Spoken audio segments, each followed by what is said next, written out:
Oh, fish on, guys. Here we go. Oh, oh, big fish, guys. Oh, gosh. Oh, it's big, guys. Oh, gosh. Oh, look at this, guys. Oh, wow. You guys, we've got something big. Oh, my gosh. Stay on, please.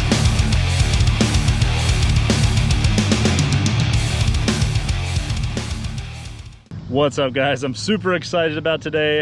Right in front of me we've got Bluff City, and right behind me we've got South Holston River where it meets Boone Lake, and that can mean only one thing. If you're me, that means striped bass. Guys, tonight I'm fishing with trout minnows. I've got my planter boards, I'm in my kayak. I haven't done a single video yet where we have any type of large fish in the kayak, so today's gonna be the day. I'm super excited. Let's get out here, let's go troll and see if we can get something big. Guys, let's go ahead and do a quick breakdown of exactly what I've been using so you guys can try to do the same for yourself. So guys, the first thing I want to talk about is actually bait selection and striper fishing in general. The most important part about any type of live bait scenario is to have really healthy, fresh live bait. That's incredibly hard to do when you're using trout minnows. So let's talk about what I use to keep them healthy when I'm out on the water, especially in the summertime when everything's super hot. So guys, I recently purchased a really nice insulated live bait cooler that has an aerator attached. Check this one out. It's made by Frable, and it's a really nice cooler that opens up. It's got a lot of space in here, as well as a nice little aeration system that's controlled back here. So you have different settings, and it's insulated. Guys, a big thing about summertime fishing, especially if you're trying to keep just any type of live bait alive and healthy, is that you have to keep that water very cool. That's one of the reasons I like the insulated container that I bought by Frable. It's able to keep water temps very cold. That being said, I actually did, before I left the house, I added ice to the water to make sure that the water was extra cool for those trout, because trout are very delicate, and honestly, if the water temp gets too high, they'll still die if it's too warm. So that's why it's so important to have that insulated container. And then luckily for me, it just fits perfectly on the kayak, so I'm able to take it with me with those trout being super healthy and fresh. Guys, another side thought regarding the trout minnows: whenever I hook up the trout minnows, I will go through one nostril and then out the other. I also took one picture. I didn't get a lot of footage of the trout themselves for bait, but I did take a picture to check it out so you can kind of see the size. They're about 8 to 10 inches long, and that's what I used for this particular video. The next thing that I like to think about is what kind of hook am I going to use. Typically, if I'm using shad, like gizzard shad or threadfin shad, I use a treble hook. But in the case of larger baits like these trout minnows, I actually like to use a circle hook. They're actually designed to hook into the corner of the mouth, and they're designed for live bait. And it's really, I mean, honestly, the hookup ratio on the lip is absolutely fantastic compared to just fish swallowing the bait and then it just being lodged in their throats. Let me show you exactly what I mean. On this particular adventure, I used a size 4 circle hook, and as you can tell, this circle hook is bent inward. So you might be wondering, well, how does the fish hook up using a circle hook? Well, the truth is, with circle hooks, it's designed for the fish to hook itself. You don't actually set the hook on it, it sets the hook on itself. And let me show you exactly what I'm talking about. So guys, we're gonna pretend that this toilet paper roll here is the fish in the fish's throat. When it eats the actual bait, if nothing happens, it could just come straight back out. It never hooks the inside of the fish's throat anywhere. But as soon as that fish turns and runs, it's hooked right in the corner of the lip. And so that's kind of a good example of how a circle hook works. So now that we've talked about the hook, let's talk about the things that go a little bit further down on the line itself. Guys, I have glass beads. I use at least one glass bead whenever I'm running a planer board, because I need that planer board to actually stop on something. And then the thing that's holding the bead in place is a swivel. So we have a bead, a swivel, and then we have our leader further down. But these two effectively will stop that planer board from sliding any further down toward the hook, because of course that could release the fish, and we don't want that to happen. All right guys, let me give you a quick example of what I mean. When that planer board detaches once the fish takes off with the bait, it's gonna slide down until something actually stops it. We don't want it to slide all the way down to the fish's mouth. It may actually dislodge the hook, that would be bad. So let me show you an example of why I like to have a bead as well as a swivel. So that's exactly it right there. It actually stopped the planer board from sliding any further. Now guys, as far as planer board are concerned, I love using Waterbugs. Waterbugs is just a really fun company. I'll leave a link in the description below so you guys can check that out. But I mean, the proof's in the pudding. I've used these for all my striper videos. It's just an effective way to get your baits spaced out so you can run multiple lines and have your baits just covering a large area. A couple extra thoughts. One is I'm using 30-pound braid as my main line. Then I have my 2 glass beads, or 1 glass bead, that doesn't really matter, swivel, and then I have 15-pound mono that goes down to my circle hook, okay? So let's get on to the video so you guys can see exactly how I catch the striped bass. All right guys, so first thing I'm gonna do is I'm just gonna paddle straight out from the boat ramp, which is right behind me. I'm gonna be running these trout about 20 feet out before I attach the planter boards. So I'm gonna go ahead and start letting out line on this first rod. Once I've let out about 20 feet, that's when I'm gonna go ahead and attach my planter board, and we're gonna start working the channel. We're gonna go all the way down for about 1.5 miles and then all the way back. We're gonna see what we can do here today.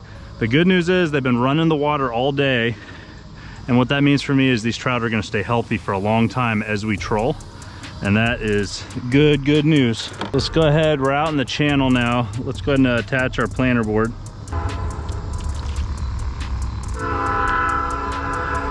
There we go. All right, that's good for my widest one. I'm gonna go ahead and ratchet him down right there.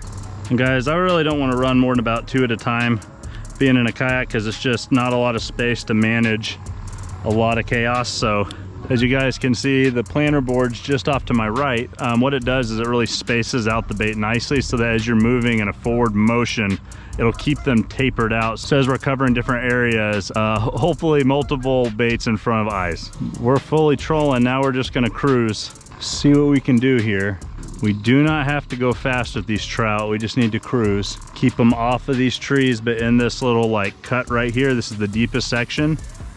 Man, maybe like 15 feet deep at the most, so we're just kind of running the chute, trying to stay in the cut here, and eventually we may come across some striped bass. We'll see. Guys, there's just like this really cool thin layer of mist on the water. Super hot outside, but you got this cold water pushing in from the South Holston River, and it creates this really cool like layer of fog, which tells you it's actually just great water for striped bass, because they love that super cold, super oxygenated water. Here's that dock where the guy from a couple years ago, he hooked a really nice brown trout, and he was hooked on a tree. We actually helped him out, got him into my bass tracker, and then helped him get that unhooked so he could land his fish. If you guys are interested in watching that video, I'll put a link above, and that's a super fun one. We catch a big striper that day. We also help a guy unhook and catch his giant brown trout.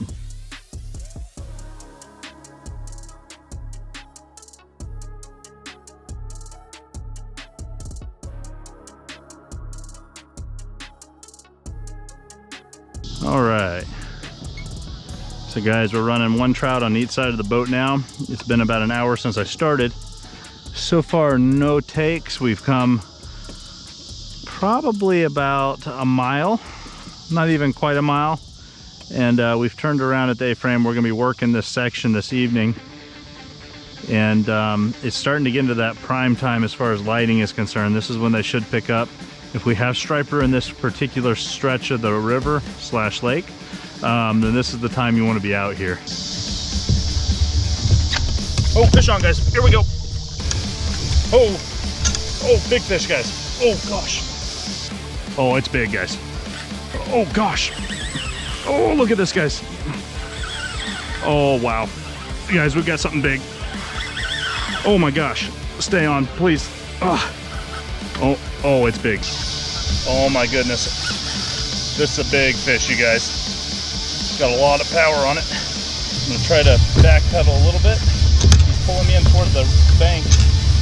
I'm gonna try to get him away from the bank, out of those trees.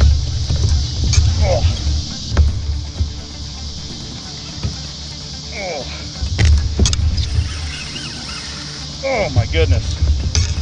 And he is a tough guy. All right, guys, the only things I have on me to land this thing right now are some really nice fish grips. So we got to get him tired out a little bit and then see if we can land him next to the boat. Oh my goodness. Oh my goodness, he is so big. I hope I can get a shot of this guy. There he is. Heck yeah. So guys, here are my fish grips. If I can get his head turned toward me, I can walk him in. Ooh, that hook's barely in, guys. Oh, stay on, bud. Open that mouth up. Got it. Guys, we got him. Oh, yes. Guys, look at this fish. That's what I'm talking about. Right here at the A-frame when I just turned around. So guys, really quick, I'm gonna get this hook out. Oh, I am shaking right now. I cannot believe that just happened. Check it out, guys. What a beautiful sight. All right, I'm gonna lower him into the water. All right, guys, so we're gonna go ahead and do our release real quick. Just been kind of like moving his gills to the water. We're gonna go ahead and give him a little kick off. There he goes. Back down. Guys, I was getting ready to film my outro when I noticed a pretty nice ball floating over there. So we're gonna go grab the ball and then I'll film the outro. Nice. Heck yeah. Umbro, size 5. Check it out, guys. Nice soccer ball. Cooper will love that. All right, you guys, that was a lot of fun. I really enjoyed coming out this evening, catching a nice striper. If you guys are interested in more striped bass videos, I've got a couple of really fun ones for you from Boone Lake. The first one's right here from when I first got on them with my brand new deep diving cast net. Or you may be interested in the start of my artificial series where I catch a striped bass showing you guys how to use artificial. Till next time, tight lines.